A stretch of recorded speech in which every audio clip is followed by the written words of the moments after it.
नमस्कार। वैदिक ज्योतिष में ना कुछ योग ऐसे होते हैं जो कमाल के पावरफुल और इंटरेस्टिंग होते हैं। आज हम ऐसे ही एक योग की तह तक जाएंगे। ये है बुध और राहु की युति, जिसे हम बुध राहु योग भी कहते हैं। अब ये एक ऐसी युति है जो सीधा सीधा बुद्धि, कम्युनिकेशन और बिजनेस को अफेक्ट करती है। ये ना धोखे और टैलेंट, इनोवेशन और मैनिपुलेशन के बीच एक बहुत ही बारीक सी लकीर खींचती है। देखिए कुंडली में ग्रहों की क्या ताकत है, क्या पोजीशन है, उस हिसाब से यही योग या तो किसी को जीनियस लेवल का दिमाग दे सकता है या फिर गहरे कंफ्यूजन और गलत रास्तों की तरफ धकेल सकता है। तो चलिए एक नजर डालते हैं कि इस पूरे एनालिसिस में हम क्या-क्या कवर करने वाले हैं। सबसे पहले हम बुध राहु योग का एक इंट्रोडक्शन लेंगे, फिर इसके डबल साइडेड नेचर को समझेंगे। इसके बाद कुंडली के सभी 12 भावों में इसका क्या असर होता है वो देखेंगे। फिर दशा और उपायों पर बात करेंगे और आखिर में सब कुछ समेटकर एक कंक्लूजन पर आएंगे। तो चलिए शुरू करते हैं। इस योग को ठीक से समझने के लिए सबसे पहले ये जानना बहुत जरूरी है कि ये दोनों ग्रह मतलब बुध और राहु आखिर हैं क्या, इनका नेचर कैसा है। देखिए एक तरफ है बुध। बुध मतलब इंटेलिजेंस, लॉजिक, आपकी बातचीत, आपका बिजनेस। ये हमारी एनालाइज करने की जो कैपेसिटी है ना, और हमारे नर्वस सिस्टम को कंट्रोल करता है। और दूसरी तरफ है राहु, जो है इल्यूजन, ऑब्सेशन और किसी भी चीज को कई गुना मतलब मैग्नीफाई करने की ताकत। ये फॉरेन इन्फ्लुएंस, नई टेक्नोलॉजी और अचानक होने वाली घटनाओं का कारक है। अब जरा सोचिए, जब ये एम्पलीफाइंग वाला राहु बुद्धि वाले बुध के साथ जुड़ता है तो क्या होता है? इंटेलिजेंस तो कई गुना बढ़ जाती है, पर अक्सर वो अपने रास्ते से भटक जाती है, डिस्टॉर्ट हो जाती है। तो असल में ये बुध राहु योग है क्या? देखिए सीधी सी बात है, जब कुंडली के किसी एक ही घर में बुध और राहु एक साथ आकर बैठ जाते हैं तो ये योग बनता है। इसकी पहचान क्या है? तेज दिमाग पर बेचैन, दूसरों को अपनी बातों से कन्विंस करने की जबरदस्त ताकत और टेक्नोलॉजी की गहरी समझ। लेकिन एक बात याद रखिएगा, ये योग अपने आप में ना अच्छा है ना बुरा। ये तो बस बुध के गुणों पर एक मैग्नीफाइंग ग्लास की तरह काम करता है, उन्हें कई गुना बढ़ा देता है, अच्छा भी और बुरा भी। अब आते हैं इस युति के सबसे इंटरेस्टिंग पहलू पर, इसका दोहरा स्वरूप, मतलब इसके दो चेहरे हैं। ये समझना बहुत जरूरी है कि आखिर कब ये योग एक ब्लेसिंग बन जाता है और कब एक कर्स। देखिए, अगर कुंडली में बुध बहुत अच्छी पोजीशन में है, मान लीजिए अपनी ही राशि मिथुन या कन्या में है, या वैसे भी स्ट्रांग है, तो रिजल्ट्स शानदार होते हैं। ऐसा इंसान एक ब्रिलियंट स्ट्रैटेजिस्ट, एक सुपर सक्सेसफुल बिजनेसमैन या कोई आईटी जीनियस बन सकता है। ये वो लोग होते हैं जो दूसरों से 10 कदम आगे की सोचते हैं। लेकिन अगर बुध कमजोर हो गया है, अस्त हो गया है या किसी बुरे ग्रह का असर है उस पर, तो यही योग नेगेटिव रिजल्ट्स देने लगता है। जैसे ओवरथिंकिंग, हद से ज्यादा सोचना, झूठ बोलना, धोखा देना और एक अजीब सी मानसिक बेचैनी। दिमाग तो तब भी बहुत तेज चलता है, पर उसे दिशा नहीं मिलती, वो भटक जाता है। चलिए अब एक एक करके कुंडली के अलग अलग भावों यानी घरों में चलते हैं और देखते हैं कि वहां इस युति के क्या-क्या प्रभाव होते हैं। शुरुआत करते हैं पहले 6 भावों से। तो अगर ये युति पहले भाव में है यानी लग्न में, तो इंसान बहुत चतुर और इंटेलिजेंट होता है। कम्युनिकेशन स्किल्स तो पूछिए ही मत, कमाल की होती हैं।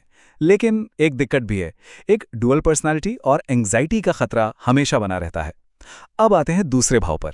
यहाँ ये तेज वाणी और बिजनेस में स्किल देता है, मतलब इंसान अपनी बातों से पैसा कमा सकता है, पर उसकी बोली थोड़ी कठोर या मिसलीडिंग हो सकती है, जिससे परिवार में झगड़े भी हो सकते हैं। तीसरे भाव में ये युति मार्केटिंग, राइटिंग और मीडिया के लिए अरे वाह बेहतरीन है। ऐसा इंसान एक फियरलेस कम्युनिकेटर होता है, रिस्क लेने से बिल्कुल नहीं डरता।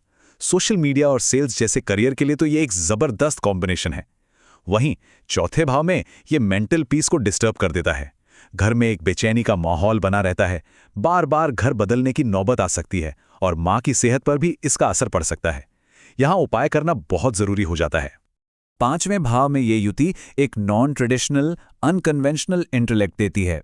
अगर दूसरे ग्रह भी सपोर्ट कर रहे हों तो शेयर बाजार और स्पेक्यूलेशन में बड़ी सफलता मिल सकती है। हालांकि ओवर कॉन्फिडेंस में गलत फैसले लेने का भी खतरा बना रहता है। छठे भाव में इंसान अपनी तेज बुद्धि का इस्तेमाल करके दुश्मनों पर जीत हासिल कर लेता है। ये वकीलों और कॉम्पिटिटिव एग्जाम्स के लिए तो बहुत अच्छा है, लेकिन ये ऑफिस पॉलिटिक्स और स्ट्रेस से जुड़ी बीमारियों की वजह भी बन सकता है। तो ये थे पहले 6 भाव। अब आगे बढ़ते हैं और देखते हैं कि कुंडली के आखिरी 6 भावों में ये युति क्या-क्या करती है। 7वें भाव में ये योग बिजनेस पार्टनरशिप का संकेत देता है, खासतौर पर विदेशियों के साथ। जीवन साथी बहुत क्लेवर और स्मार्ट हो सकता है, लेकिन रिश्तों में मिसअंडरस्टैंडिंग की गुंजाइश भी बनी रहती है। 8वें भाव में ये एक रिसर्चर का दिमाग देता है। इंसान की दिलचस्पी ज्योतिष, साइकोलॉजी और दूसरी अकल्ट साइंसेज में होती है। लाइफ में अचानक बड़े-बड़े उतार चढ़ाव आते हैं और ये पोजीशन वाकई गुप्त विज्ञान के लिए बहुत पावरफुल है। 9वें भाव में इंसान ट्रेडिशनल धर्म और मान्यताओं पर सवाल उठाता है। उसकी सोच जरा हटके होती है, आउट ऑफ द बॉक्स। विदेश जाकर पढ़ने या घूमने के अच्छे योग बनते हैं। अब बात करते हैं 10वें भाव की, जो कि करियर का भाव है। यहां पर ये योग सफलता के लिए एक बहुत ही सॉलिड पोजीशन बनाता है। इंसान को कम्युनिकेशन, टेक्नोलॉजी या मीडिया के जरिए समाज में एक पहचान मिलती है। सच कहूं तो ये इस योग के लिए सबसे अच्छी प्लेसमेंट्स में से एक है। 11वें भाव में इंसान का सोशल सर्कल बहुत बड़ा होता है। उसे नेटवर्किंग, टेक्नोलॉजी और बिजनेस से खूब फायदा होता है। पैसा कमाने के लिहाज से ये एक बेहतरीन पोजीशन है। और आखिर में 12वें भाव में ये युति फॉरेन कनेक्शंस और एमएनसीज में नौकरी का संकेत देती है। लेकिन इसकी वजह से नींद की समस्या और ओवरथिंकिंग की आदत भी हो सकती है। इसलिए मेडिटेशन यानी ध्यान की सलाह जरूर दी जाती है। तो हमने भावों के हिसाब से तो असर समझ लिया, पर सवाल ये है कि ये असर असल में दिखता कब है, और अगर रिजल्ट्स नेगेटिव हैं तो क्या किया जा सकता है। चलिए अब इस पर बात करते हैं। देखिए, इस युति का असर सबसे ज्यादा तब महसूस होता है जब बुध या राहु की महादशा या अंतरदशा चल रही हो। अगर टाइम फेवरेबल नहीं है तो मेंटल कंफ्यूजन बढ़ता है और गलत फैसले हो सकते हैं। लेकिन अगर समय अच्छा हो तो इंसान अपनी इंटेलिजेंस और कम्युनिकेशन स्किल के दम पर लाइफ में अचानक बहुत बड़ी तरक्की कर लेता है। इसके नेगेटिव इफेक्ट्स को कम करने के लिए कुछ सिंपल उपाय हैं। पहला है स्पिरिचुअल यानी आध्यात्मिक। बुधवार को ओम बुधाय नमः और शनिवार को ओम राहवे नमः का जाप करें। दूसरा है दान और आचरण। हरे कपड़े या स्टेशनरी जैसी चीजें दान करें और सबसे जरूरी झूठ बोलने से बचें। तीसरा है लाइफस्टाइल में बदलाव। मन को शांत करने के लिए रोजाना मेडिटेशन करें और हफ्ते में एक दिन मोबाइल लैपटॉप से थोड़ी दूरी बनाकर डिजिटल डिटॉक्स करें। रही बात रत्नों की, तो वो हमेशा किसी एक्सपर्ट से सलाह लेकर ही पहनें। तो इस पूरे विश्लेषण के बाद हम आखिर में क्या कह सकते हैं? आइए इस पावरफुल योग का जो सार है उसे समझते हैं।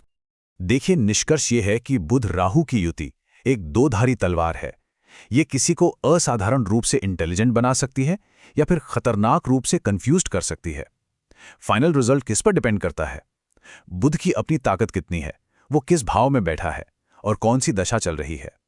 अगर इस तेज बुद्धि को नैतिकता और डिसिप्लिन के साथ इस्तेमाल किया जाए तो ये योग आज की मॉडर्न दुनिया में जबरदस्त सफलता दिला सकता है। ये सारी जानकारी और विश्लेषण डॉक्टर गौरव भास्कर के शोध पर आधारित है। हमारे साथ इस विषय को समझने के लिए आपका बहुत बहुत धन्यवाद। और अंत में एक सवाल सोचने के लिए, तो क्या यह युति बुद्धि को तेज बनाती है या उसे उलझा देती है? इसका जवाब हर किसी की अपनी कुंडली में ही छिपा है।